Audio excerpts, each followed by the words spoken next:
ونعوذ بالله من شرور أنفسنا ومن سيئات أعمالنا من يهد الله فلا مضل له ومن يضلل فلا هادي له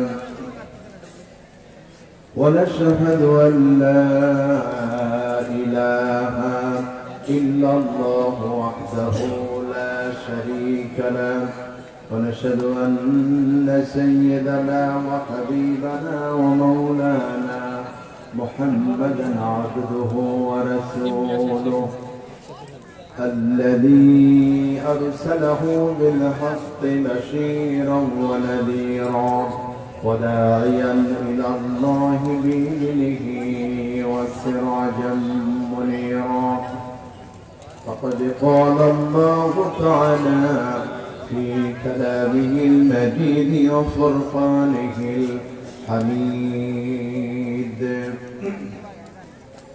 أعوذ بالله من الشيطان الرجيم بسم الله الرحمن الرحيم إن الله وملائكته يصلون على النبي يا أيها الذين آمنوا صلوا عليه وسلموا تسليما اللهم صل على محمد وعلى آل محمد كما صليت على إبراهيم وعلى آل إبراهيم إنك حميد مجيد محبة الشتي ভালোবাসার সাথে দুরূদ শরীফ পড়লে সওয়াব দিবেন কে? আল্লাহ নবী বলেছেন যে ব্যক্তি আমার উপরে একবার দুরূদ শরীফ পড়বে আল্লাহ রাব্বুল আলামিন তার উপরে 10টি রহমত নাযিল করে দেবেন। আর যে ব্যক্তি আমার উপরে দুরূদ পড়বে আমার আল্লাহ রাব্বুল আলামিন তার আমলনামায় 10টা নেকি দান করে দিবেন। আর ফজিলত হলো আল্লাহ রাব্বুল আলামিন তার জীবন থেকে 10টি গুনাহ খাতা maaf করে দিবেন। তার আমলের খাতা থেকে 10টি গুনাহ maaf করে দিবেন। সুবহানাল্লাহ। এইজন্য মহব্বতের সাথে দুরূদ পড়তে হবে কিনা? প্রাণ করে দরদ দিয়ে সকলেই পড়ি।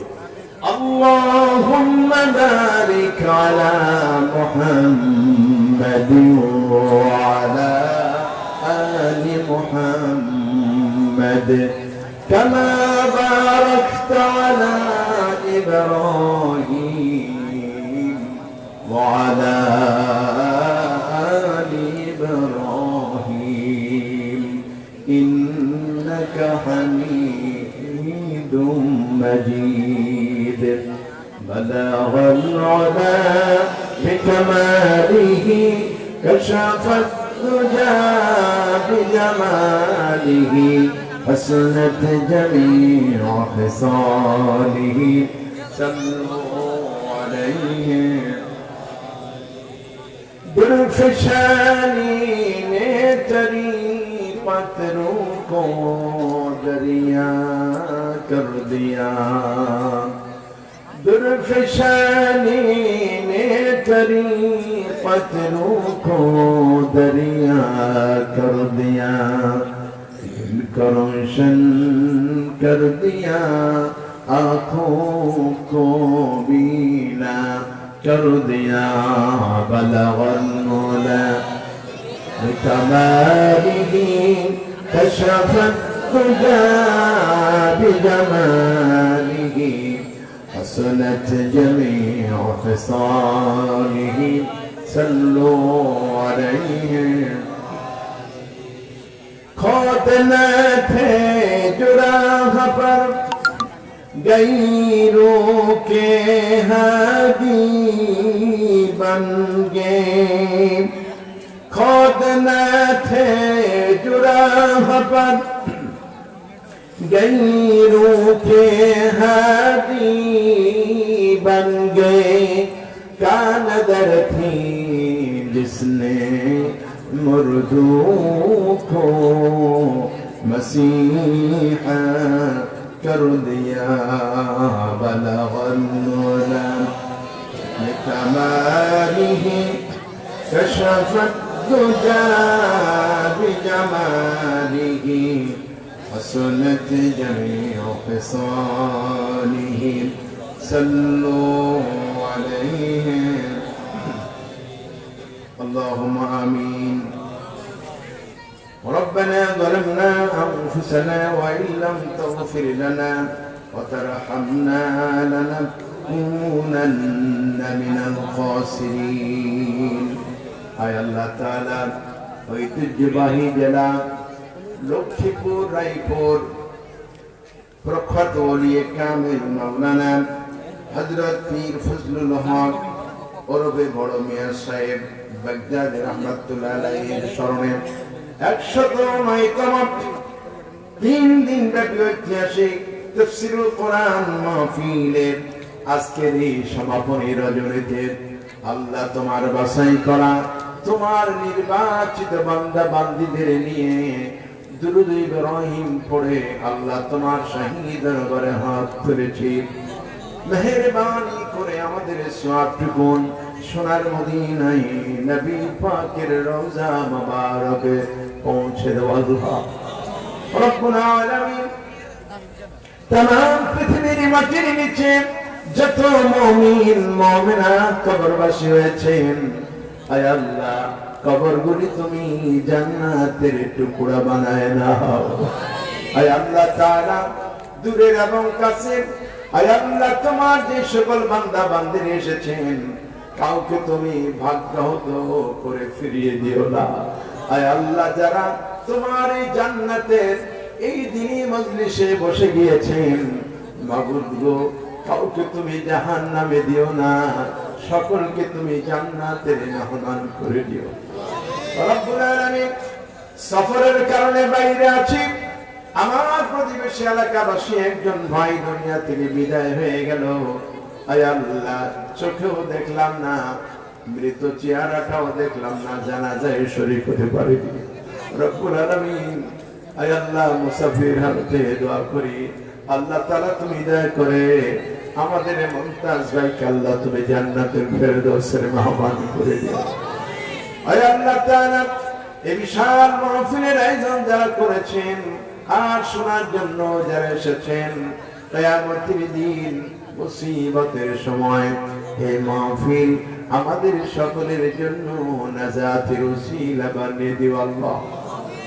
আয় আল্লাহ প্রত্যেকটি প্রোগ্রামে প্রত্যেকটি মজলিসে যখন বসে যাই যার কথা খুব বেশি মনে পড়ে যায় আয় আল্লাহ রব্বুল আলামিন, আয় আল্লাহ উপমহাদেশে যিনি তাফসীরের জন্ম দিলেন, বিশ্বের 50টির বেশি দেশে যিনি তাফসীর করেছেন, শত শত মুসলিমকে ইসলাম কবুল করিয়েছেন, লক্ষ কোটি কোটি মানুষকে হেদায়েতের পথ দেখালেন। রব্বুল আলামিন আমাদের দেশের স্বৈরাচারেরা আল্লাহ কোরআনের এই পাখিকে দুনিয়া থেকে বিদায় করে দিল। 14টি বছর কারারুদ্ধ রেখে পরিকল্পিতভাবে আয় আল্লাহ তাকে খুন করা হয়েছে। আল্লাহ তুমি দয়া করে আমাদের আল্লাহ কোরআনের পাখিকে জান্নাতের মেহমান করে কোরআনের পাখি বানায় আল্লাহ জান্নাতের পাখি হিসাবে আল্লাহ তুমি তারে মঞ্জুর করে নাও।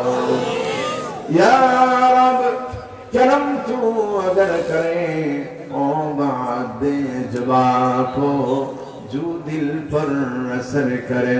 रब्बना तक़ब्बल मिन्ना इन्नका अंतस समीउल अलीम व तुब अलैना इन्नका إنك أنت التواب الرحيم سبحان ربك رب العزة عما يصفون وسلام على المرسلين والحمد لله رب العالمين واجعل آخر كلامنا عند الموت لا إله إلا الله محمد رسول الله صلى الله عليه وسلم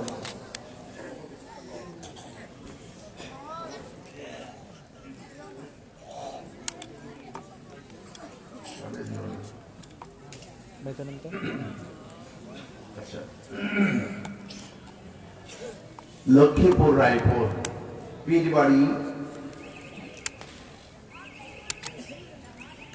হযরত ফজলুল হক বড় মিয়া সাহেব বাগদাদী রহমাতুল্লাহ আলাইহি স্মরণে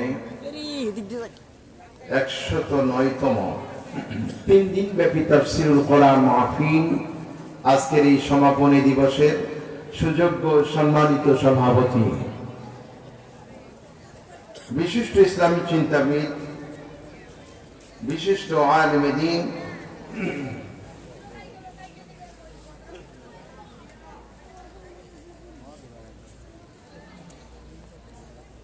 হযরত মাওলানা হাফেজ নূর নবী সাহেব বারাকাল্লাহু ফি হায়াতি বলেন আমিন সম্মানিত প্রাক্তন খতিব পীর বড় মিয়া সাহেব নিজ বাড়ি জামে মসজিদ হযরত মাওলানা সাদু হাফেজ সাহেবের বড় সাহেবজাদা আজকের এই মাহফিলের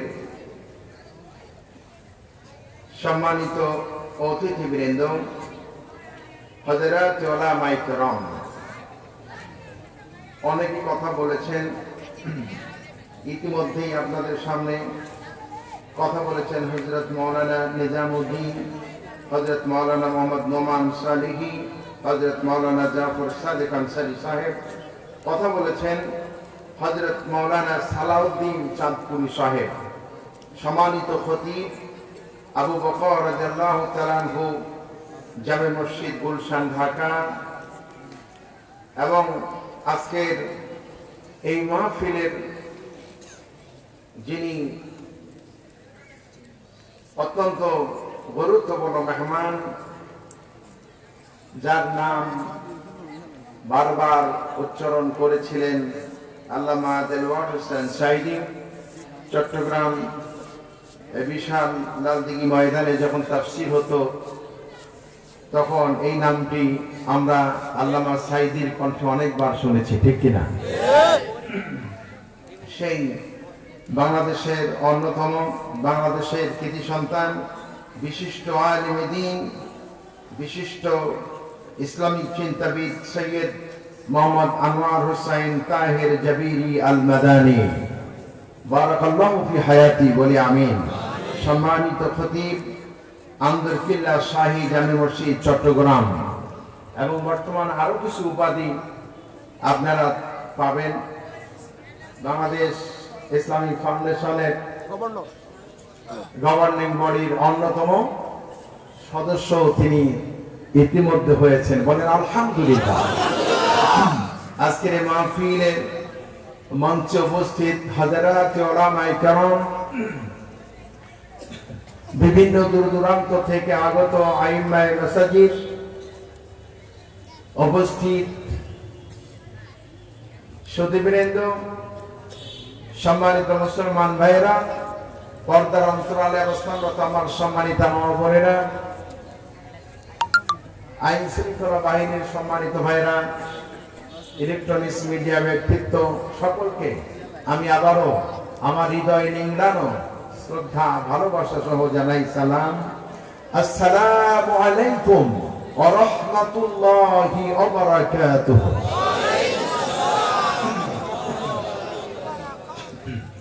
আমরা সর্বপ্রথম সেই মহান আল্লাহ সুবহানাহু ওয়া তাআলার দরবারে লাখ কোটি সুজুদ পেশ করছি শুকরিয়া আদায় করছি যে আকাশ এবং জমিনের মালিক কুল কায়নাতের মালিক তিনি আমাদেরকে কালামে রব্বানি শোনার জন্য কালামে হাকিম শোনার জন্য এই বিশাল ময়দানে কবুল করেছেন, ঠিক কিনা?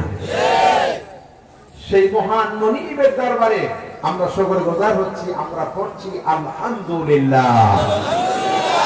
ভাই সব, হাজারে একটি মাহফিলের প্যান্ডেল এত সুন্দর হয় না। শুরুতে আমি কর্তৃপক্ষকে অসংখ্য ধন্যবাদ জানাই এবং তাদের জন্য দোয়া করি, সেই সাথে আপনাদের জন্য দোয়া করি।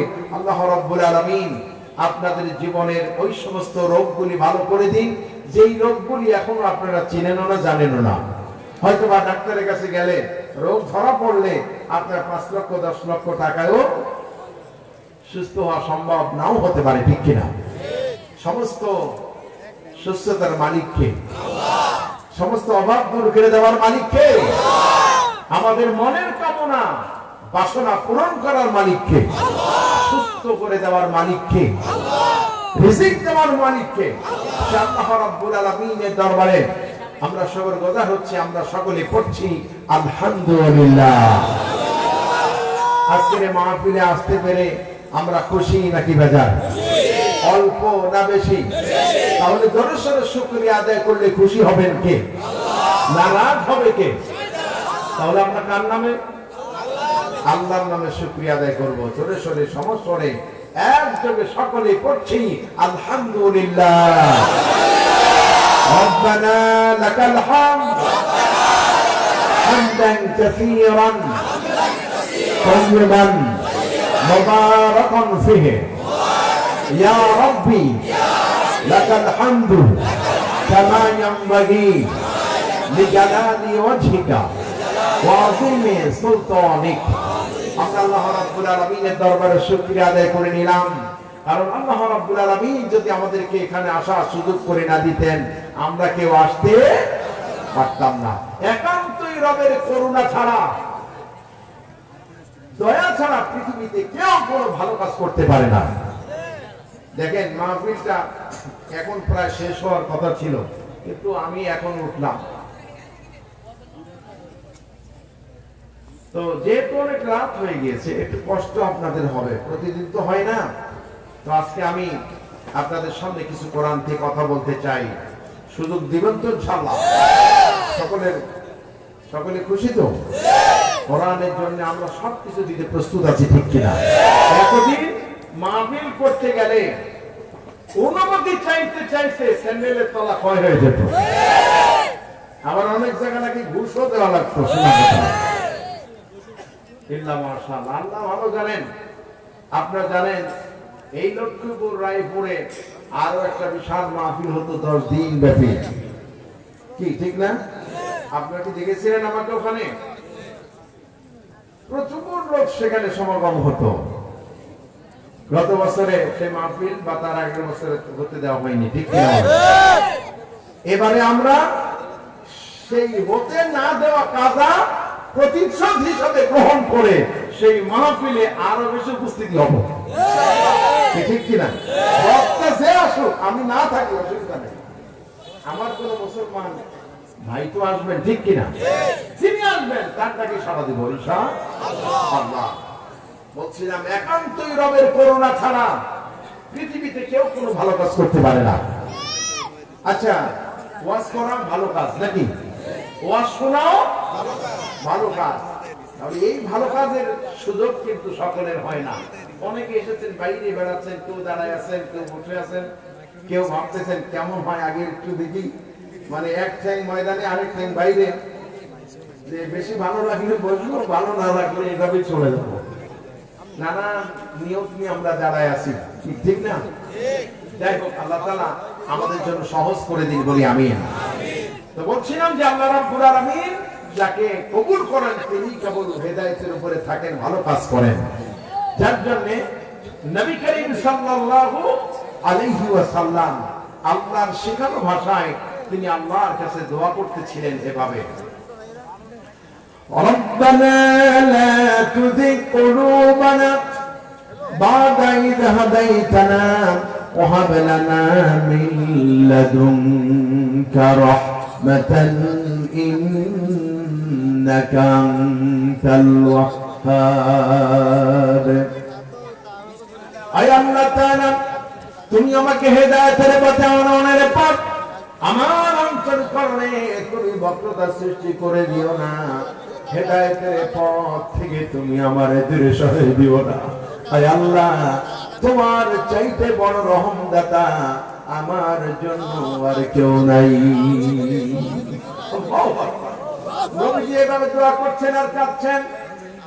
আম্মা জান আয়েশা রাদিয়াল্লাহু তাআলা আনহা নবীজিকে প্রশ্ন করেছেন, ইয়া রাসূলুল্লাহ ইয়া হাবিবাল্লাহ, আল্লাহ রাব্বুল আলামিন আপনাকে মাকামে মাহমুদ দান করেছেন, আল্লাহ রাব্বুল আলামিন আপনাকে কাউসার দান করেছেন, তারপরেও কেন আপনি হেদায়েতের ব্যাপারে আল্লাহর কাছে কাঁদেন? বুঝলাম না। আল্লাহ নবী বলেছেন আয়েশা রে, প্রত্যেকটি মানুষের হেদায়েত যখন আল্লাহ রাব্বুল আলামিনের কুদরতি দুই আঙ্গুলের মাঝখানে থাকে, যেইভাবে ইচ্ছা তিনি ওইভাবে ঘোরাতে থাকেন। তবে আমি নবী মুহাম্মদুর রাসূলুল্লাহ সাল্লাল্লাহু আলাইহি ওয়াসাল্লাম জীবনের শেষ দিন পর্যন্ত হেদায়েতের উপরে টিকে থাকবো এমন গ্যারান্টি তো আমাকে দেওয়া হয় নাই। আল্লাহু আকবার। রহমতের নবী এইভাবে যদি শঙ্কিত থাকেন তাহলে আমাদের জায়গা কোথায় আছে? আমাদের চিন্তা চেতনায় গুনাহ, আমাদের চোখের দৃষ্টিতে গুনাহ, আমাদের মুখের কথায় গুনাহ, আমাদের ব্যবসা বাণিজ্যে গুনাহ, আমাদের লেনদেনে গুনাহ, আমাদের বিচার কার্যে বিচার ফয়সালায় গুনাহ, আমাদের রাজনীতিতে গুনাহ, আমাদের সবখানে গুনাহ হয় কি হয় না? সেই নবীজি হাদিস শরীফের ভিতরে আছেন, নবীজি প্রতিদিন 100 বার করে তওবা পড়েছেন। অন্য বর্ণনা এসেছে নবীজি প্রতিদিন 70 বার করে তওবা পড়েছেন। গুনাহ করছিলেন? যে গুনাহ করেছিলেন নাউযুবিল্লাহ, ওরা গুনাহ করেননি, জোরে বল আল্লাহু আকবার। তাহলে কেন তওবা করলেন? বলবো আল্লাহ রাব্বুল আলামিন বলেন, ইন্না ফী হাযা লাবালাগান লিকাওমিন আবিদিন ওয়া মা আরসালনাকা ইল্লা রাহমাতাল লিল আলামিন। আল্লাহ পাক বলছেন এখানে আমার আবেগ বান্দাদের জন্য রয়েছে মহান বড় শিক্ষা, মস্ত বড় শিক্ষা। আর সেই শিক্ষাটা কি? নবী হে, আমি আপনাকে तमाम পৃথিবীর সৃষ্টি জগতের জন্য রহমত স্বরূপ সৃষ্টি করেছি। নবী বলেন সুবহানাল্লাহ। রহমতের নবী তওবা পড়েছেন, তার মানে আমাদেরকে তওবা শিখিয়েছেন। সুবহানাল্লাহ। আল্লাহ নবী বলেছেন কেউ যদি 100 বার করে পড়ে লা হাওলা ওয়ালা কুওয়াতা ইল্লা বিল্লাহিল আলিয়্যিল আযীম, আল্লাহ রাব্বুল আলামিন তার জীবন থেকে 70টি পেরেশানি দূর করে দেবেন। সুবহানাল্লাহ। আপনারা যে এখানে বসেছেন লাভবান হয়েছেন না ক্ষতিগ্রস্ত হয়েছেন? আমরা হিসাব মতো লাভবান হয়েছি বলে আশাবাদী, ঠিক কিনা? আল্লাহ আমাদের সকলকে রহম করুন, আমরা বলি আমিন। প্রিয় ভাই সব, ভূমিকায় কয়েকটি কথা বলেছি, তাও কোরআন হাদিসের বাইরে বলি নাই, বলবো না ইনশাআল্লাহ, আমার অভ্যাসও নাই। তো আওলাদের রাসূল তিনি কথা বলবেন আপনাদের সামনে, কখন আসবেন আমি তাও জানি না। আমাকে টাইমটা বলে দিলে ভালো হতো, আমি তাহলে সারসংক্ষেপ আমার গুরুত্বপূর্ণ যতটুকু কথা বলা দরকার আমি বলতাম, ভালো হতো। ঠিক আচ্ছা, ঠিক আছে। প্রিয় ভাই সব, আসুন আমরা সরাসরি কোরআন নামক মহাসাগরে প্রবেশ করি ইনশাআল্লাহ। পুরুষোচিত কণ্ঠে পুরুষের মতো আমরা সকলেই পড়ি। আউযু বিল্লাহি মিনাশ শাইতানির রাজীম। বিসমিল্লাহির রাহমানির রাহিম। বিতাড়িত মরদুদ ওয়াসওয়াসা থেকে আল্লাহ রাব্বুল আলামিনের দরবারে আশ্রয় চাই।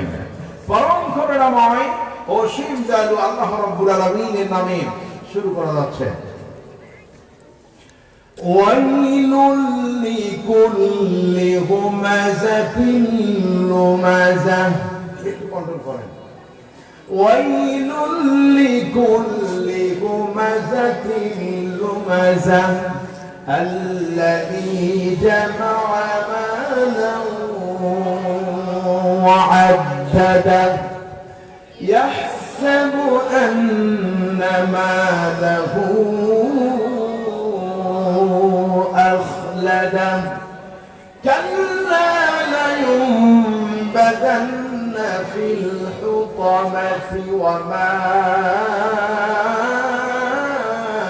أدراك ما الحطمة نار الله الموقدة التي تطلع على الأفئدة إنها عليهم مؤصدة في عمد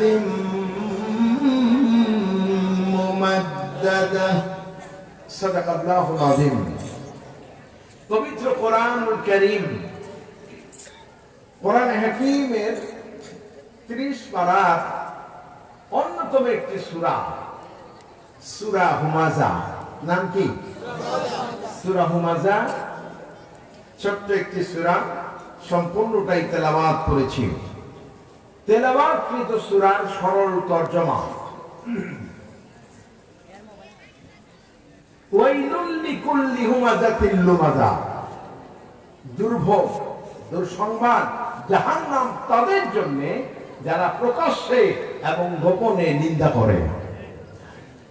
আল্লাযী জামাআ মালা ওয়া আদ্দাদা, যে অর্থ জমা করে, সম্পদ জমা করে এবং তা বারবার বলতে থাকে, গণনা করে। ইয়াহসাবু আন্না মালাহু আখলাদা, এই জন্য যে সে মনে করে তার এই ধন সম্পদ তাকে চির অমর করে রাখবে। কাল্লা, কখনো নয়। লা ইউবাদান্না ফিল হুতামা, সে তো চূর্ণ বিচূর্ণকারী স্থানে নিক্ষিপ্ত হবে। ওমা আদরাকা মাল হুতামা, হে নবী আপনি কি জানেন সে চূর্ণ বিচূর্ণকারী জায়গাটা কি? নারুল্লাহিল মুকাদা, সেটা হচ্ছে আল্লাহর প্রজ্বলিত আগুন। বলেন আল্লাহু আকবার। কোরআন কারীমে আর দ্বিতীয় কোথাও আল্লাহর আগুন বলা হয়নি। এই সূরার মধ্যে দুইটি অপরাধ যে ব্যক্তি করবে আল্লাহ নির্দিষ্ট করে খাস করে বলেছে আল্লাহর আগুন, এই আগুন তাকে গ্রাস করবে। নারুল্লাহিল মুকাদা আল্লাতী তাত্তালিউ আলাল আফিদা, আর তার হৃদয় পর্যন্ত ভিতরে বাইরে সম্পূর্ণটাকে স্পষ্ট করবে, চালায় দিবে। আল্লাহু আকবার। ইন্নাহা আলাইহি মুকসাদা, আর ওই আগুনের মধ্যে তাকে রেখে ঢাকনা দিয়ে ঢেকে দেওয়া হবে। ফি আমাদিন মুমাদ্দাদা, আর তাদেরকে যেই জায়গায় এই জাহান্নামের ঢাকনা দিয়ে ঢেকে দেওয়া হবে সেটা অনেক দূর থেকে পরিস্ফুটিত হবে। সেটা একটা থামের মতো, একটা খাম্বার মতো, একটা উঁচু পিলারের মতো আকার ধারণ করবে। এ ছিল আমার তেলাওয়াতকৃত সূরার সরল তরজমা। এবারে আমরা ব্যাখ্যার দিকে যাব ইনশাআল্লাহ। তার আগেই বলিনি, আমি আজকে দুইটি বিষয় আপনাদের সামনে কথা বলবো। এই সূরার মধ্যে যে দুইটি বিষয় আল্লাহ তাআলা নিন্দা করেছেন, আল্লাহ তাআলা সাবধান করেছেন, এই দুইটি বিষয় কি আমি আপনাদের সামনে বলবো। এই সূরাটি সম্পর্কে একটু ধারণা আমাদের নেওয়া দরকার। এই সূরাটির নাম একটু আগে বলেছে সূরা আল হুমাযা। হুমাযা অর্থ কি? পরনিন্দাকারী, যে অন্যের নিন্দা করে। এই সূরাটি নামকরণ করা হয়েছে তার প্রথম আয়াতে কারিমা থেকে। প্রথম আয়াতের অংশ বিশেষ থেকে এই সূরাটির নাম গণ্য করা হয়েছে। নাজিলের সময় কাল নবী করিম সাল্লাল্লাহু আলাইহি ওয়াসাল্লাম এর মাক্কি জিন্দেগিতে নবুয়ত লাভ করার একেবারে প্রথম দিকে নাজিল হওয়া সূরাগুলির মধ্যে অন্যতম একটি সূরা, সূরা আল হুমাযা। এই সূরাটির মূল বক্তব্য এবং বিষয়বস্তু, এই সূরার মধ্যে এমন কিছু নৈতিক অসৎ বৃত্তির নিন্দা করা হয়েছে যেগুলো জাহিলি সমাজে অর্থলোলুপ ধনীদের মধ্যে পাওয়া যেত, এবং প্রত্যেক আরববাসী জানতো যে ধনীদের মধ্যে পাওয়া যেত এই অন্যায়। প্রত্যেক আরববাসী জানতো যে এই অসৎ প্রবণতা যথার্থই তাদের সমাজে সক্রিয় ছিল। সবাই এগুলোকে খারাপ মনে করত, ঘৃণা করত, একজনও এগুলোকে সদ্গুণ বলে মনে করত না। এখন সেই গুণগুলি কি আমি আপনাদের সামনে এক এক করে বলবো। এক নাম্বার, আল্লাহ রাব্বুল আলামিন শুরু করলেন এভাবে, ওয়াইলুল লিকুল্লি হুমাযাতিন লুমাযা। ওয়াইলুন মানে দোজখ, জাহান্নাম, দুঃসংবাদ। কোরআনুল কারীমে ওয়াইলুন শব্দটি এসেছে 40 বার। কয়বার বলেন? ওয়াইলুন ইয়াওমাইযিন লিল মুকাল্লিবিন। এরপরে আল্লাহ পাক অন্যত্র আবার বলেছেন ওয়াইলুল লিল মুতাফফিফিন। দুর্ভোগ তার জন্য যে ওজনে কম বেশি করে। বাংলাদেশে নাই এরকম লোক? আছে আছে নাকি? বিচার নয়সই করে, আছে না নাই? এদের জন্য জাহান্নাম। স্পষ্ট কথা আল্লাহ বলেছেন, ঠিক কিনা? প্রিয় ভাইয়েরা আমার, তাফসীর ইবনে কাসিরের ভিতরে হুমাযা আল লুমাযা, হুমাযাতিল লুমাযার তাফসীর এভাবে এসেছে, হুমাজ অর্থ হলো কথা দ্বারা মানুষকে অপমান করা, তুচ্ছ করা। আর লুমাজ যে কাজ দ্বারা মানুষকে অপমান করে সেটাকে লুমাযা বলা হয়। হুমাযিম মাশাইম বিনামিম, হাম্মাযিম মাশাইম বিনামিম। এই বিষয়ে বিস্তারিত আলোচনা করা হয়েছে। তাফসীর ইবনে কাসির এসেছে, হযরত ইবনে আব্বাস রাদিয়াল্লাহু তাআলা বলেছেন হুমাযাতিল লুমাযা এর দ্বারা উদ্দেশ্য হলো অপবাদ দানকারী ও গীবত তথা পিছনে নিন্দাকারী। অপবাদ দানকারী, সামনে এবং পিছনে নিন্দাকারী। অপবাদ, অপবাদ দেওয়া। অপবাদ কি? এটা সত্য কথা না মিথ্যে কথা? বলেন। মিথ্যে কথা, যেটার সাথে তার কোনো সম্পর্কই নাই, সেই বিষয়ে তাকে তহমত দেওয়া, এটা হচ্ছে অপবাদ। ঠিক কিনা বলেন? আমরা দেখেছি এ বাংলাদেশে শতাব্দীর শ্রেষ্ঠ মিথ্যাচার করা হয়েছে এমন এমন ব্যক্তিদের ব্যাপারে, যেই ব্যক্তিদের হাতে মানুষ অমুসলিমরা পাগল হয়ে কোরআনের বাণী শুনে, কোরআন শুনে ইসলাম কবুল করেছে। ঠিক কিনা? তিনি আর কেউ নন, তিনি আল্লামা দেলোয়ার হোসেন সাইদি। সাইদি একটি ইতিহাস, যেটা বলেন ঠিক কিনা? এই পৃথিবী যতদিন থাকবে, বাংলাদেশ যতদিন থাকবে, আল্লামা দেলোয়ার হোসেন সাইদির নাম ততদিন উচ্চারিত থাকবে। কে করেন এটা? জালিমরা মুসলিমদেরকে, ইমানদারদেরকে নিপাত করতে চেয়েছিল, আল্লাহ তাআলা তাদের সুনাম আরো বৃদ্ধি করে দিয়েছেন। ঠিক কিনা? এর থেকে আর বড় মিথ্যাচার কি হতে পারে?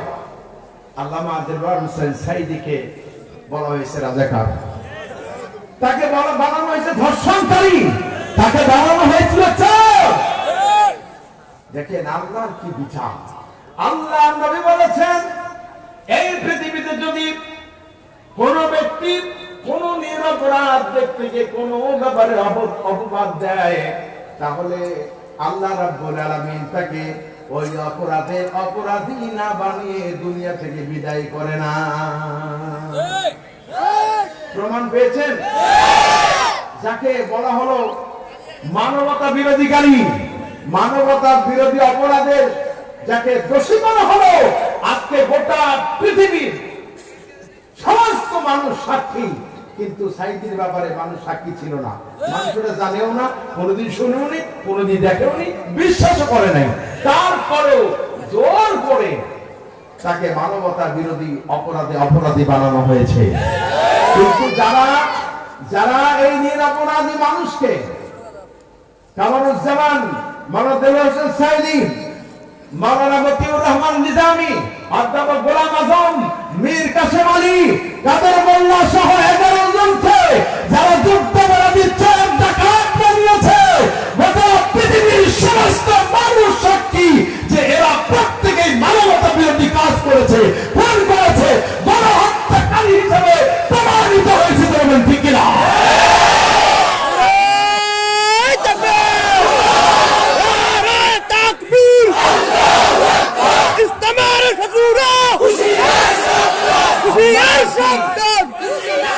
আল্লাহর কি ক্ষমতা!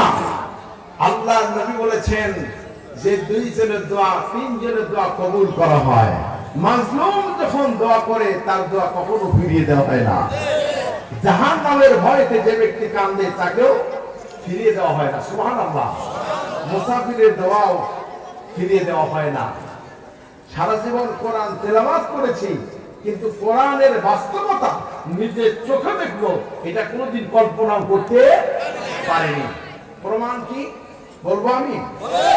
আল্লাহ রাব্বুল আলামিন কোরআনুল কারীমের সূরা আল ইমরানের 26 নম্বর আয়াতের ভিতরে প্রমাণ দিয়েছেন এভাবে, কুলিল্লাহুম্মা মালিকাল মুলকি তুতিল মুলকা মান তাশাউ ওয়া তানজিউল মুলকা মিম্মান তাশাউ ওয়া তুইজ্জু মান তাশাউ ওয়া তুযিল্লু মান তাশাউ বিয়াদিকাল খায়র ইন্নাকা আলা কুল্লি শাইইন কাদির।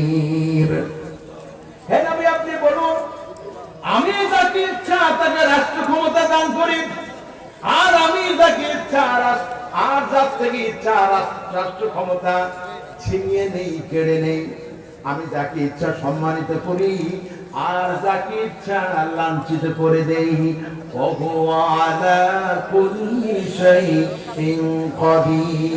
আর প্রত্যেকটা বিষয়ে ক্ষমতাবানকে আল্লাহ। শুধু কোরআনে পড়েছি, কিন্তু আল্লাহ যে পারেন এটা আমরা দেখছিলাম না।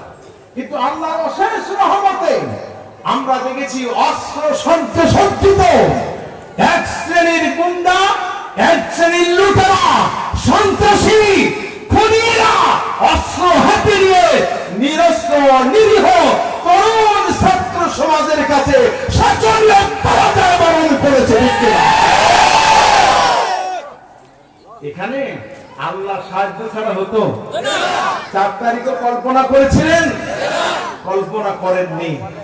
এখন বুঝেন যে ইমানদারের দোয়া কিভাবে কবুল হয়।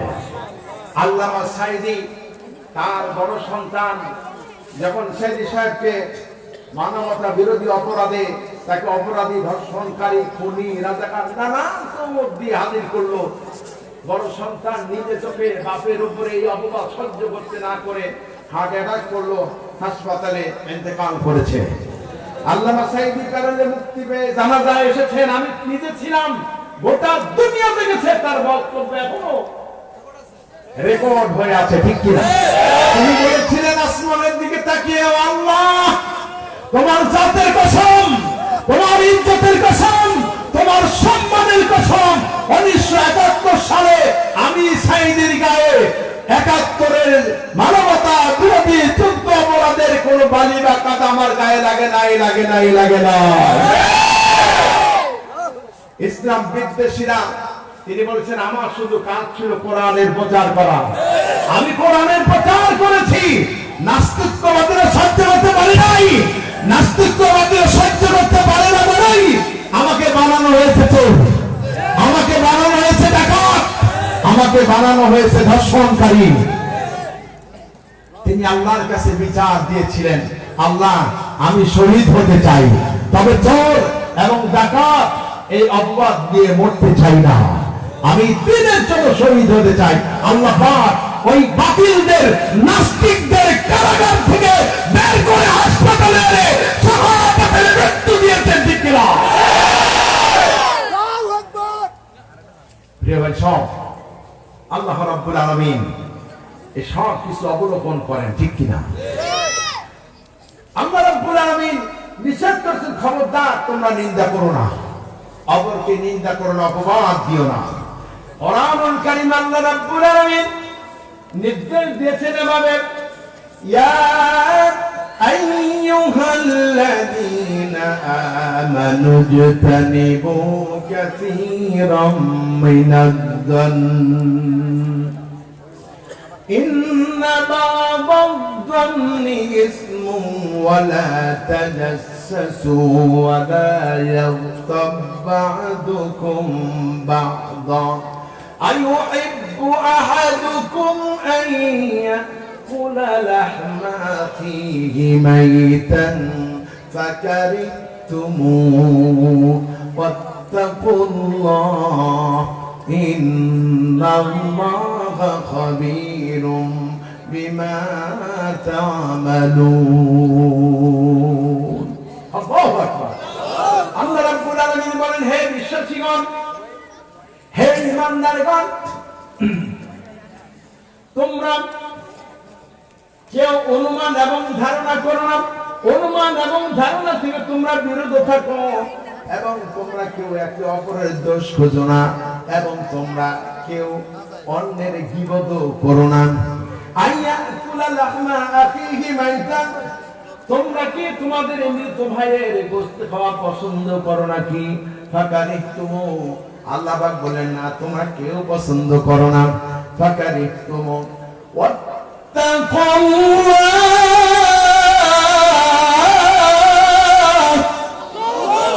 আল্লাহ রাব্বুল আলামিন বলেন, আমি আল্লাহ রাব্বুল আলামিনকে তোমরা ভয় করো। ইন্নাল্লাহা খাবীরুম বিমা তা'মালুন, নিশ্চয়ই তোমাদের সমস্ত বিষয়ে খবর রাখি আমি আল্লাহ। আল্লাহ সব খবর রাখেন। কে প্রকাশ্যে মিথ্যা সাক্ষী দিল, কে গোপনে ষড়যন্ত্র করলো, কে গীবত করলো, কে মানুষকে অপবাদ দিল, কথা বলেন ঠিক কিনা? আল্লাহ তাআলা জানেন কিনা?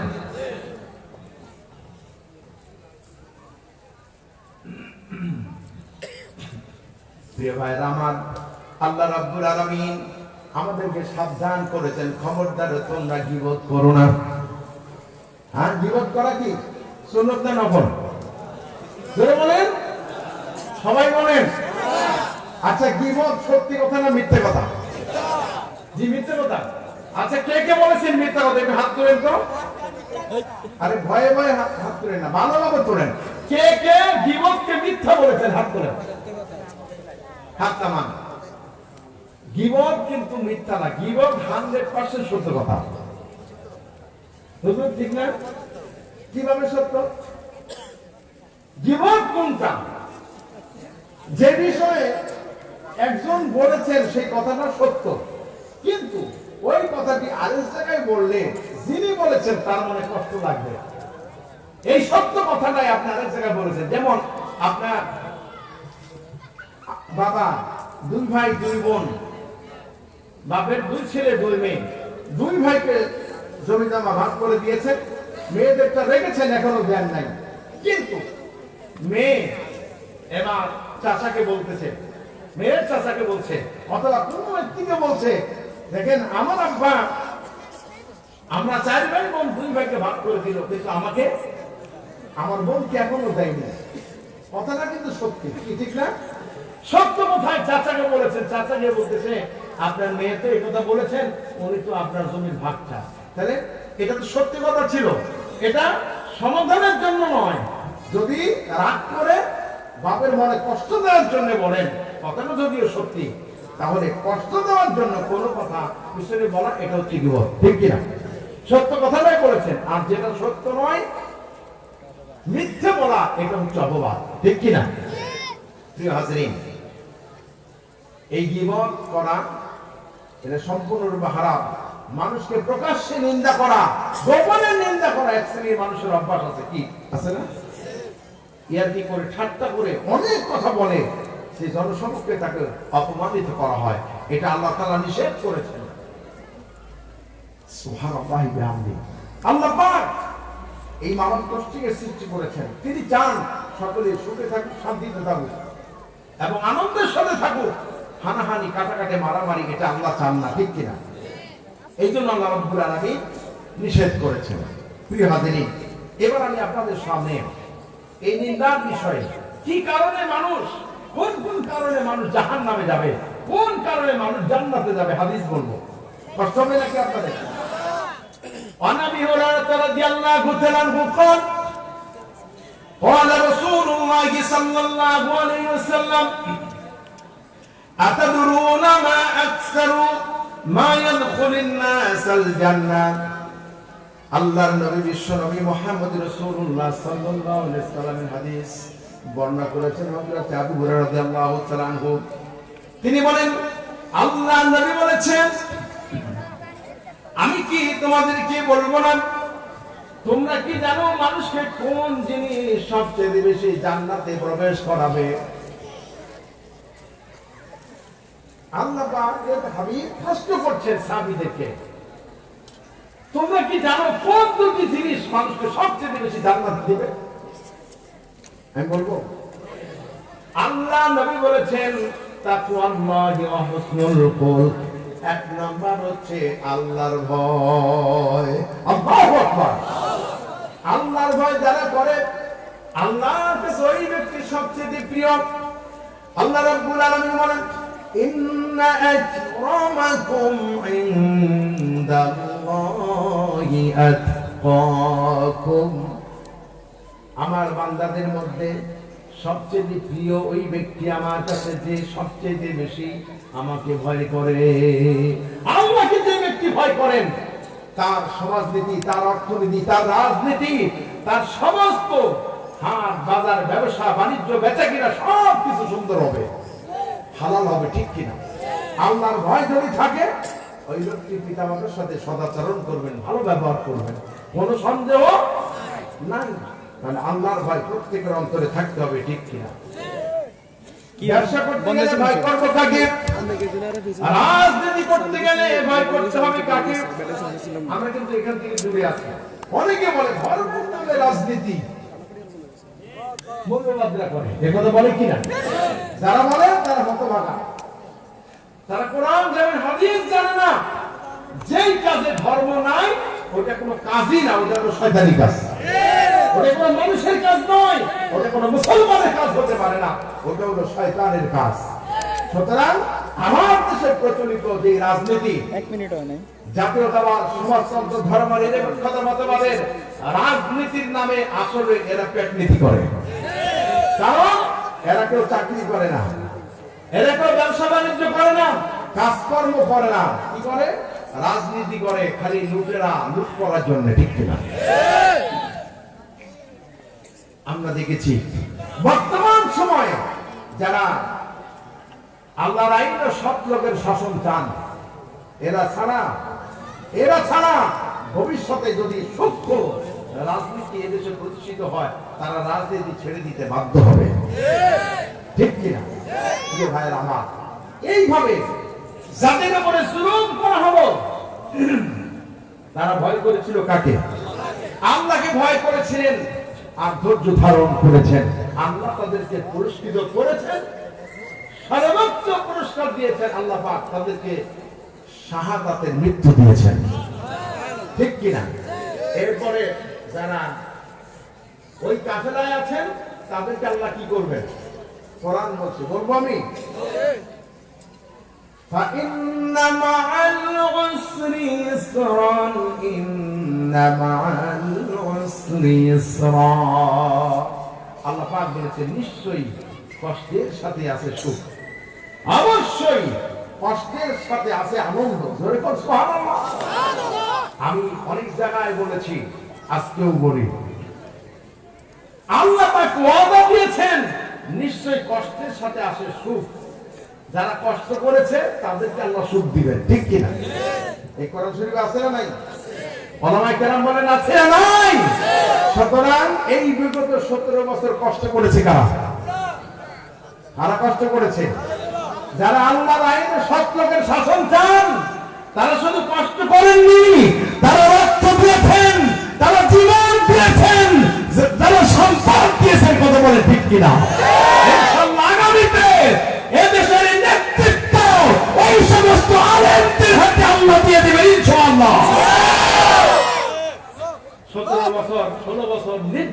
হওয়ার পরে 5 আগস্টের পরে সবচেয়ে প্রতিশোধ নেওয়ার কথা ছিল এদেরই, কিন্তু তারা কি করেছে? কারো বাড়ি লুট করেনি, কারো বাড়িতে আগুন দেয়নি, কাউকে মারেনি, কাউকে ধরেনি। তারা সবার অবলম্বন করেছেন। এতে করে প্রমাণিত হয়েছে বাংলাদেশের যারা শত্রু ছিল তারাও আজকে বন্ধু হয়ে যাচ্ছে। যে না, সত্যিকার অর্থে এরাই এদেশের প্রকৃত রাজনীতিবিদ, এরাই প্রকৃতপক্ষে এদেশের আল্লাহ এবং পরকালে বিশ্বাসী লোক, ঠিক কিনা? সুতরাং যারা 17 বছরের জুলুমের শিকার হয়েছেন, এই 17 বছরে যারা নির্যাতিত হয়েছেন, এই নির্যাতিত মানুষের পাশে থেকে আল্লাহ জমিনে আল্লাহ দ্বীন কায়েম করতে হবে এবং এই আন্দোলনে শামিল হবেন কে? রাজি আছেন কে? কোনো মুনাফিক হাত তুলবেন না। আল্লাহকে যারা ভয় করেন তারাই হাত তুলে আল্লাহকে দেখাই দিবেন।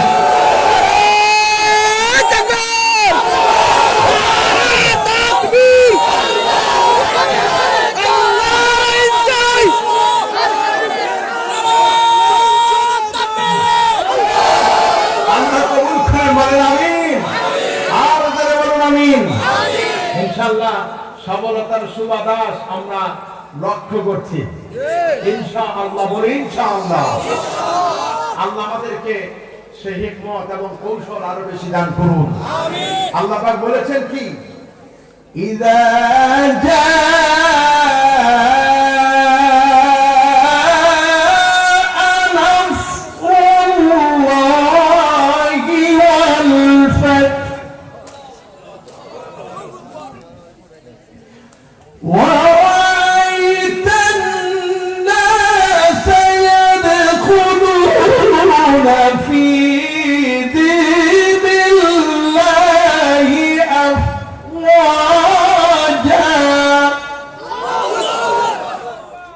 যখন আল্লাহর পক্ষ থেকে আসবে সাহায্য এবং বিজয়,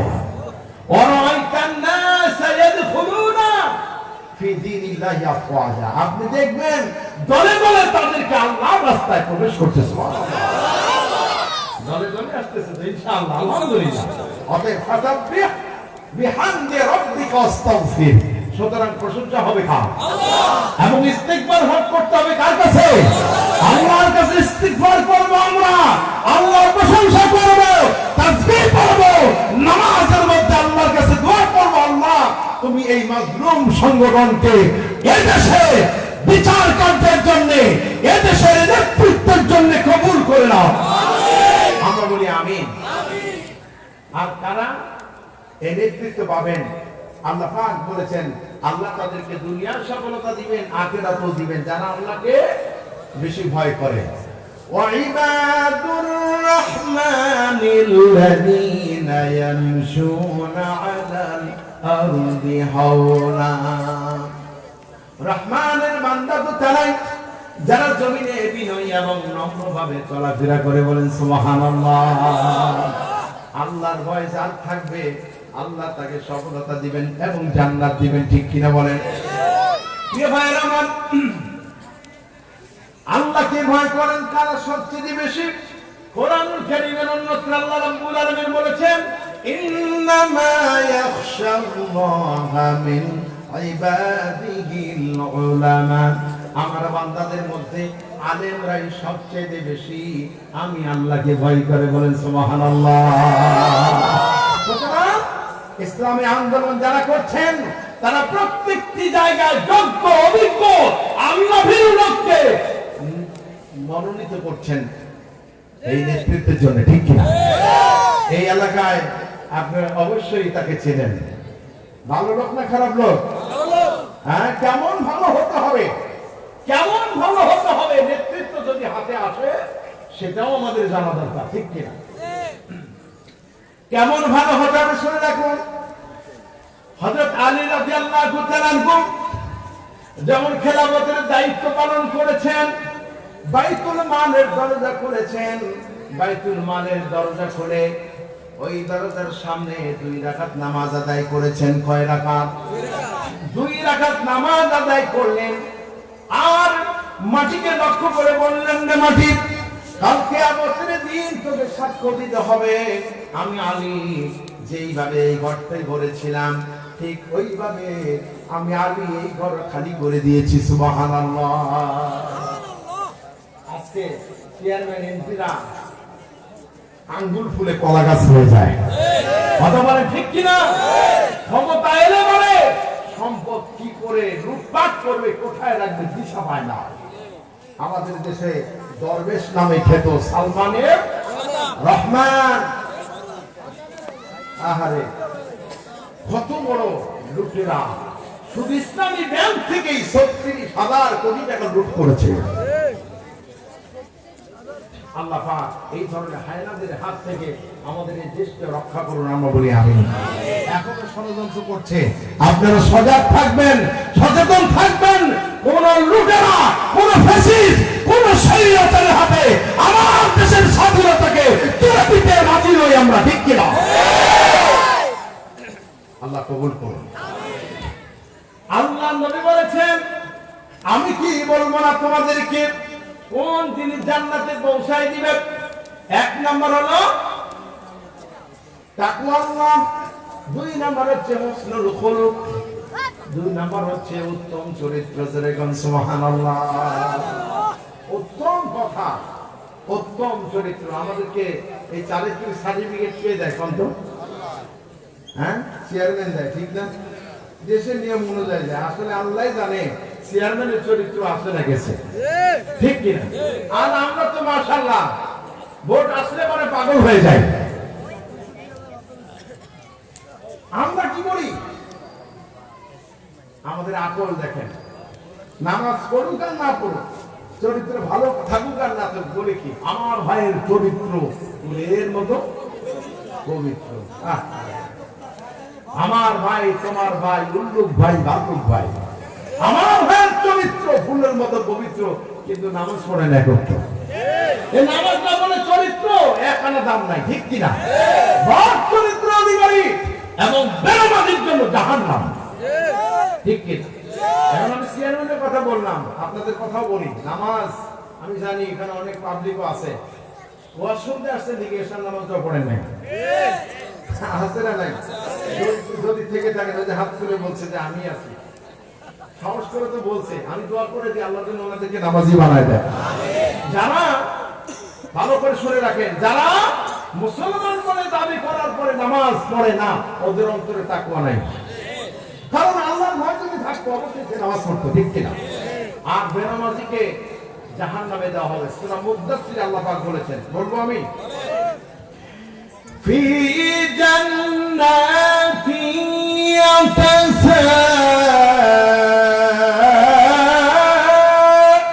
ইয়াতাসাআলুন আনিল মুজরিমিন।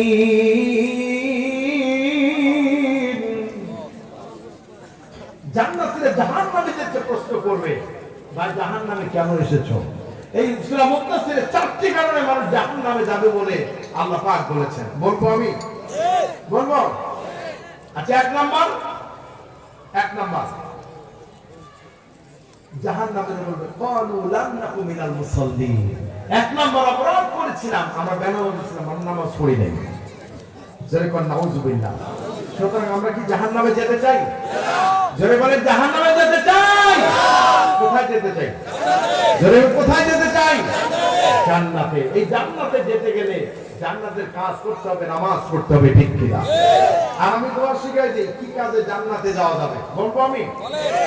আল্লাহ নবী বলেছেন,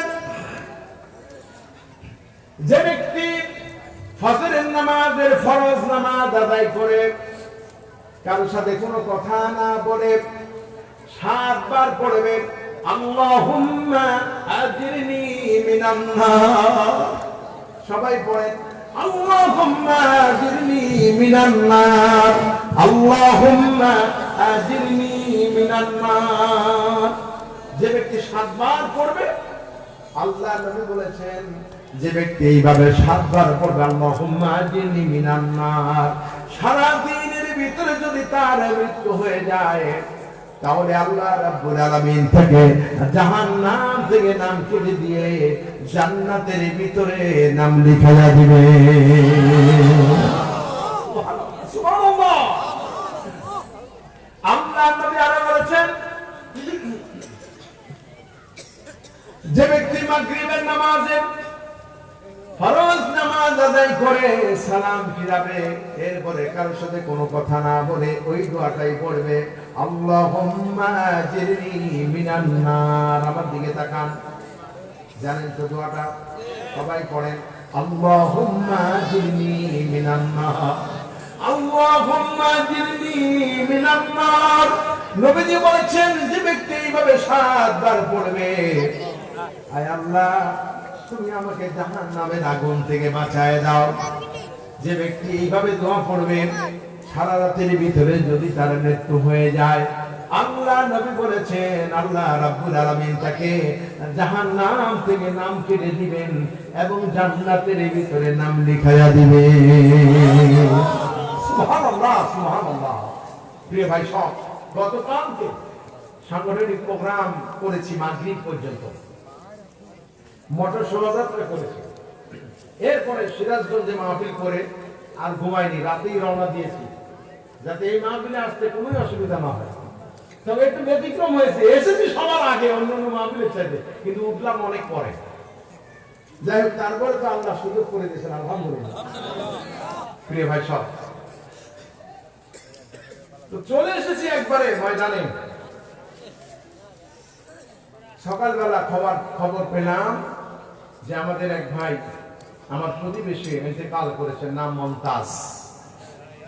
ইন্না লিল্লাহি ওয়া ইন্না ইলাইহি রাজিউন। রাত্রি 2:30 হৃদরোগে আক্রান্ত হয়ে, যেটাকে বলা হয় স্ট্রোক করে, ঠিক না, তিনি ইন্তেকাল করেছেন। কিন্তু জানি না, লাগবে না, কতই না সৌভাগ্য হতো যদি সে এভাবে 7 বার পড়তো আল্লাহুম্মা আজিরনি মিনান নার।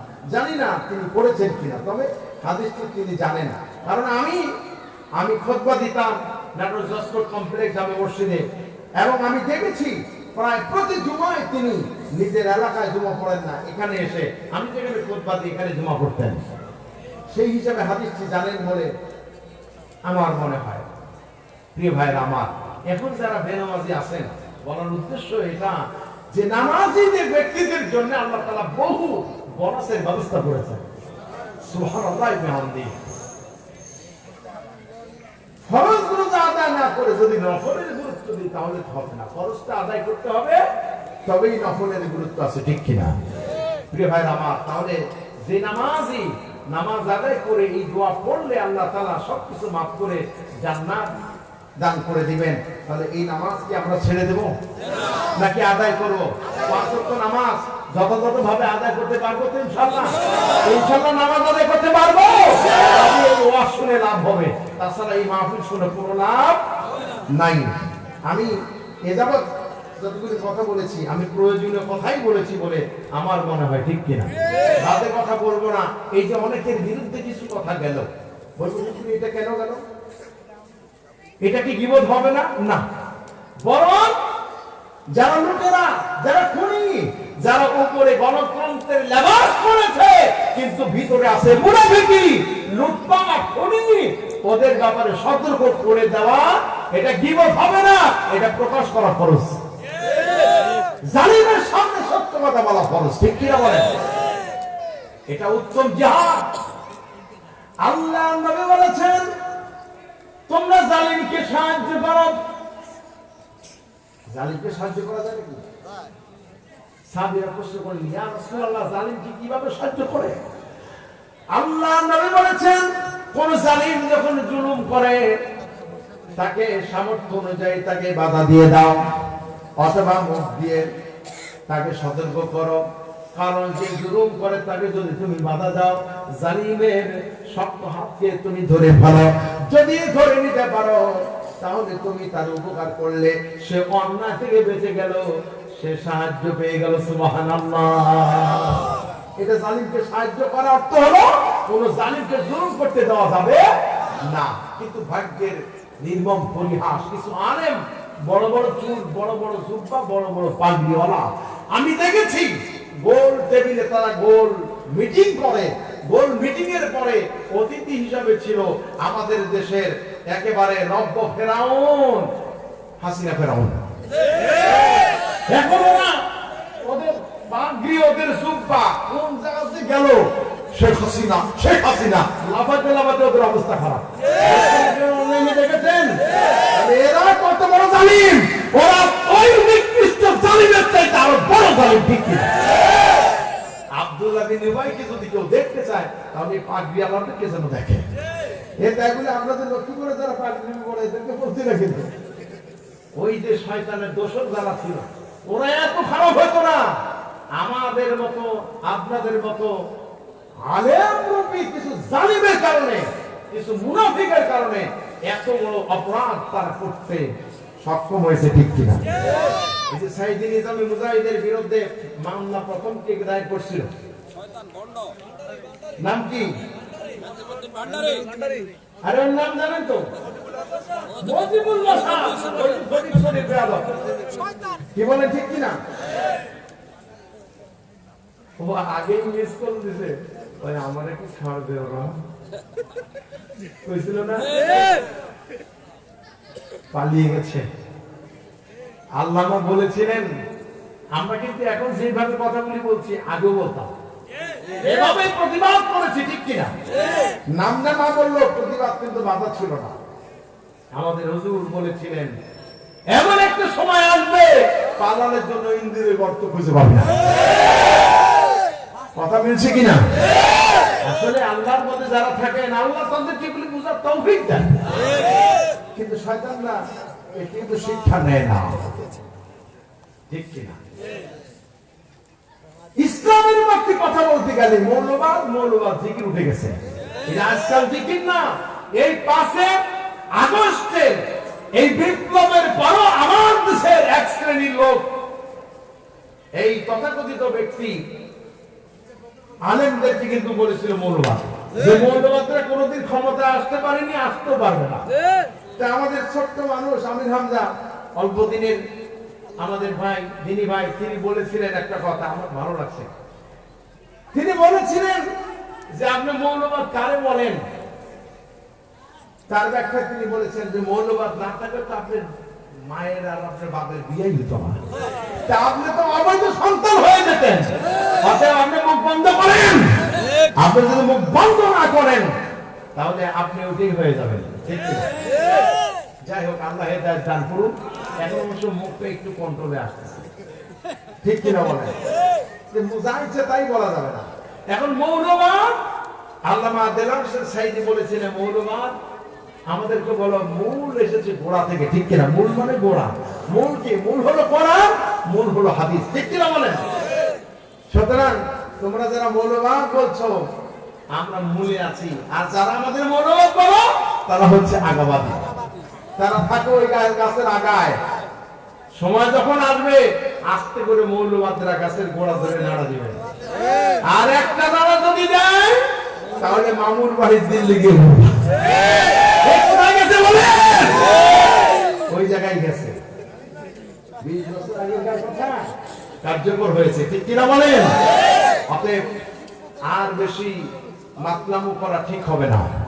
তোমাদের অস্ত্র সজ্জিত ময়দানে তোমরা যা কিছু করেছো এর জন্য তোমরা আল্লাহর কাছে এখনো আল্লাহর কাছে তওবা করো, তাও যদি কোনো মায়ের থেকে বাঁচতে পারো, ঠিক কিনা? কারণ ইমানদারের চোখের পানি কখনো আল্লাহ পাক ফিরিয়ে দেন না। আল্লাহর ভয়ে যারা কান্দে আল্লাহ তাদের দোয়া কখনো ফিরায় দেন না, মাজলুমের দোয়া কখনো ফিরায় দেন না। আল্লাহর নবী বলেছেন কোন ব্যক্তি যদি জাহান্নামের ভয়তে চোখের পানি ফেলে কান্দে আল্লাহ রাব্বুল আলামিন তারে কখনো জাহান্নামে দিবেন না। যেমনি ভাবে দহন করা দুধ যেমন তার স্তনে ফিরিয়ে দেওয়া সম্ভব নয়, তেমনি ভাবে চোখের পানি ফেলে যে ব্যক্তি জাহান্নামের ভয়তে কান্দে আল্লাহ রাব্বুল আলামিন তাকে জান্নাত দিবেন, কোনদিন দোয়া ফিরায় দিবেন না। আরেকটা চোখের পানি ফেলে কাঁদার ব্যাপারে আরেকটা ঘটনা আছে, বলবো আমি। সালাউদ্দিন আইয়ুবী রাহমাতুল্লাহ আলাইহি রণাঙ্গনে ব্যস্ত আছেন, এমন সময় খবর এলো এমন সময় খবর এলো মুসলমানদের বিরুদ্ধে যুদ্ধ করার জন্য সমুদ্র পথে রওনা করেছে শত্রু বাহিনী। যুদ্ধের ময়দান থেকে তিনি ফিরলেন। সারা রাত মসজিদের ভিতরে গিয়ে কাঁদলেন, চোখের পানি ফেললেন। ফজরের নামাজের পরে তিনি মসজিদ দিয়ে বের হতেছিলেন। এমন সময় এক বুজুর্গ ব্যক্তির সাথে দেখা হলো। তিনি বলছেন, আমি তারে সালাম নিবেদন করলাম। আমার সালামের জবাব দিয়ে আমাকে প্রশ্ন করলেন, সালাউদ্দিন তুমি কেমন আছো? আমি বললাম, বেশি ভালো নাই। কেন ভালো নাই? এই জন্য যে আমরা মুসলমান, আমাদের জনবল কম, আমাদের অস্ত্র কম। ইতিমধ্যেই খবর এলো আমাদের বিরুদ্ধে যুদ্ধ করার জন্য সমুদ্র পথে শত্রু বাহিনী রওনা করেছে। বুজুর্গ ব্যক্তি বলেন, ও সালাউদ্দিন আইয়ুবী, দুঃখ করো না, কষ্ট নিও না, সুসংবাদ গ্রহণ করে নাও। তুমি যে সারা রাত চোখের পানি ফেলে আল্লাহর কাছে কেঁদেছো, তোমার চোখের পানি দিয়া আল্লাহ রাব্বুল আলামিন সমুদ্রের ভিতরে শত্রু বাহিনীর জাহাজগুলি চুবাইয়া দিয়েছে। আল্লাহু আকবার। সত্যি খবর এলো। 3 দিন পর খবর এলো ইসলামের বিরুদ্ধে যে মিশন নিয়ে শত্রু বাহিনীর জাহাজ নিয়ে রওনা হয়েছিল, সেই জাহাজকে আল্লাহ রাব্বুল আলামিন চুবাইয়া দিয়েছেন। সমস্ত শস্ত্রগুলি দরিয়ার ভিতরে ডুবে শেষ হয়ে গিয়েছে। সুবহানাল্লাহ। সে আল্লাহ আজ আছে না নাই? ওই আল্লাহ আজ আছে বলে আমরা দেখেছি নিরস্ত্র তরুণ যুবকেরা, তরুণেরা, শিশুরা যখন এই নব্য বাতিলের ফেরাউনের বিরুদ্ধে ময়দানে ঝাঁপিয়ে পড়েছেন। আমরা দেখেছি বঙ্গভবনের ময়দানে, আমরা দেখেছি গণভবনের মাঠে এই তরুণেরা চোখের পানি ফেলে দুহাত উঁচু করে আল্লাহর কাছে কাঁদে এবং সিজদায় পড়ে আল্লাহর কাছে কেঁদেছেন। আমরা এটাও দেখেছি বাতিল বিদায় হয়ে যাবার পরও তারা জমিনের উপরে সিজদা দিয়ে আল্লাহর শুকরিয়া আদায় করেছে। ঠিক কি না? তারা শুকরিয়া আদায় করছেন না? আমরা শুকরিয়া আদায় করেছি। আলহামদুলিল্লাহ, আলহামদুলিল্লাহ, রব্বানা লাকাল হামদ। প্রিয় ভাইরা আমার, জান্নাতে যাবার জন্য দুইটি আমল, দুইটি গুণ কি কি ছিল মনে আছে নাকি? 1 নাম্বার তাকওয়া, আল্লাহর ভয়। কি মনে? আল্লাহ যদি ভয় থাকে ওই ব্যক্তি কোনদিন ওজনে কম দিবে না, খাদ্যে ভেজাল দিবে না, চুরি করবে না, ডাকাতিও করবে না, লুট করবে না, নারী ধর্ষণও করবে না। ঠিক কিনা বলেন? আল্লাহর ভয় যদি থাকতো, ওই যে জাহাঙ্গীরনগর বিশ্ববিদ্যালয়ের এক ছাত্র 100টা ধর্ষণ করে সেঞ্চুরি উদযাপন করলো। ঠিক কিনা বলেন? বিচার হয়েছিল? হয় নাই। হ্যাঁ, বিচার করছে।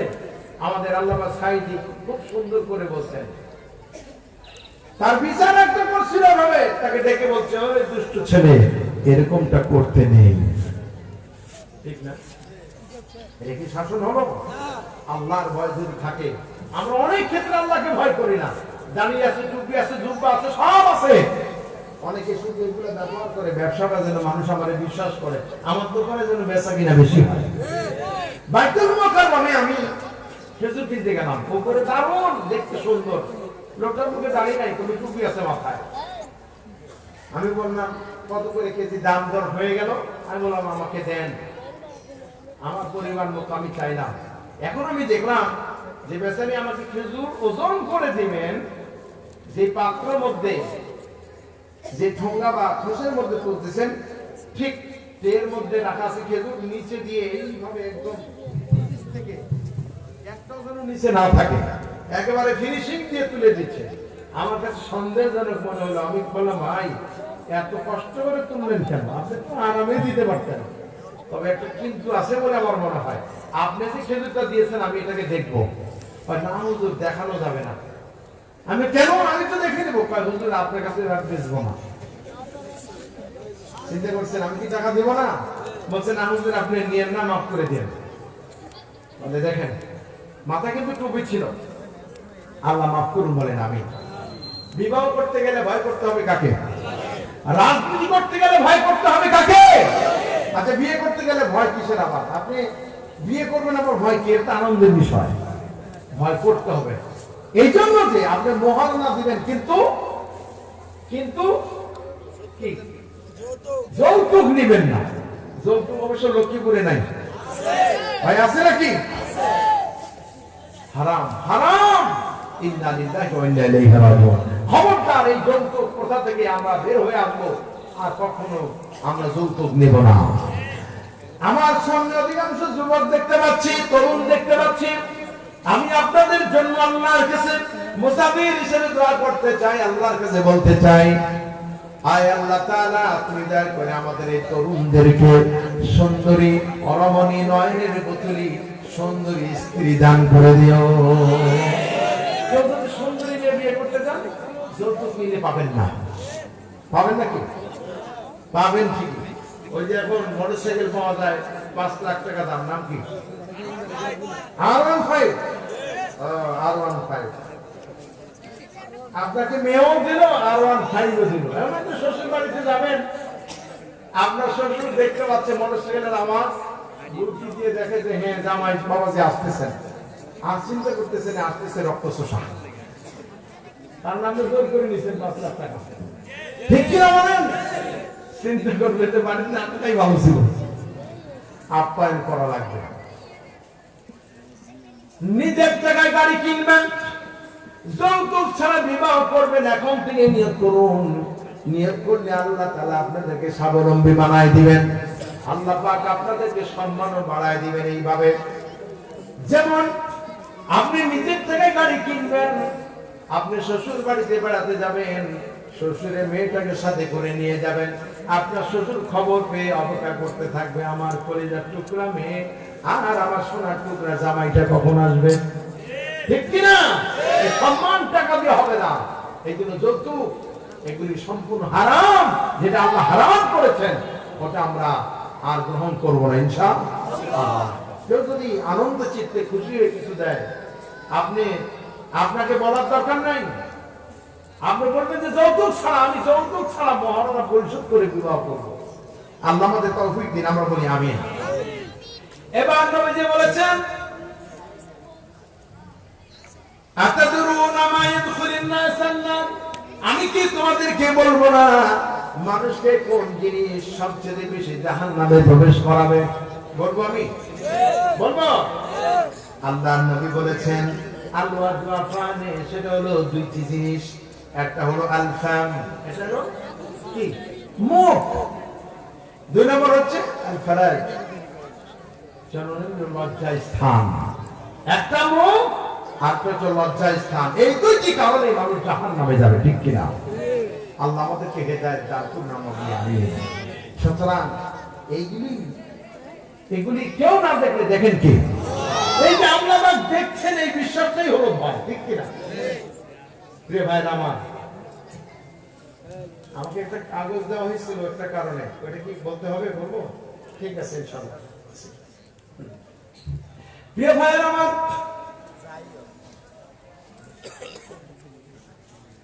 রোজা রেখে ঘরের ভিতরে যদি কেউ গোপনে পানি খায়, দুনিয়ার কেউ দেখবেন না, কিন্তু দেখবেন কে? গোপনে যদি কেউ গুনাহ করেন, দেখেন কে?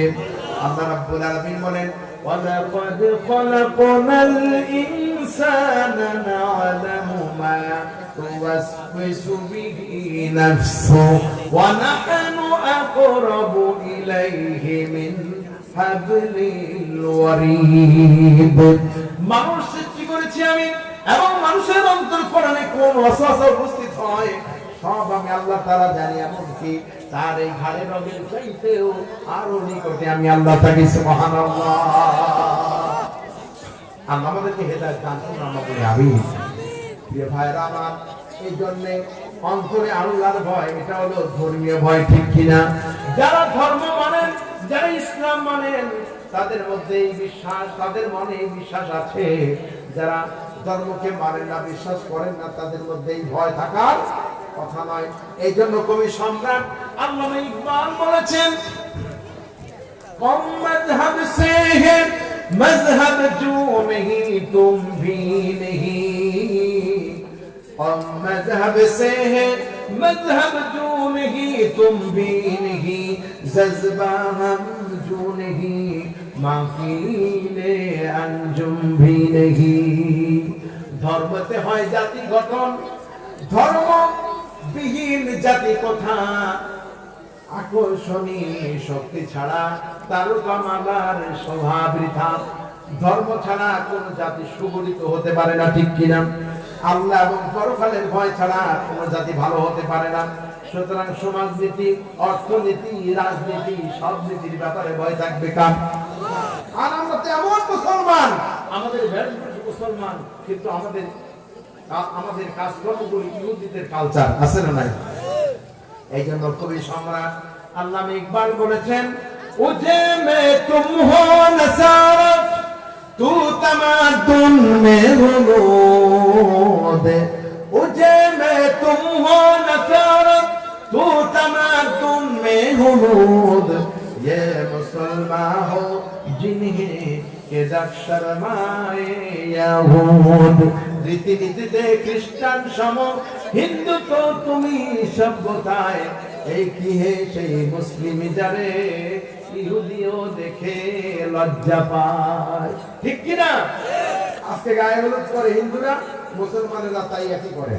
ওরা ওদের অনুষ্ঠানে গান বাজনা বাজায়, আমরা মুসলমান আমরাও বাজাই। আলাদা হলে কোথায়? আলাদা কিছু হয়েছে? আল্লাহ আমাদের হেদায়েত দান করুন, বলেন আমিন। প্রিয় ভাই সাহেব, এক নাম্বার যে অপরাধের কারণে জাহান্নামে যেতে হবে সেটা হলো প্রকাশ্য এবং গোপনে মানুষকে নিন্দা করা, গীবত করা। বুঝা গেছে? দুই নাম্বার কি?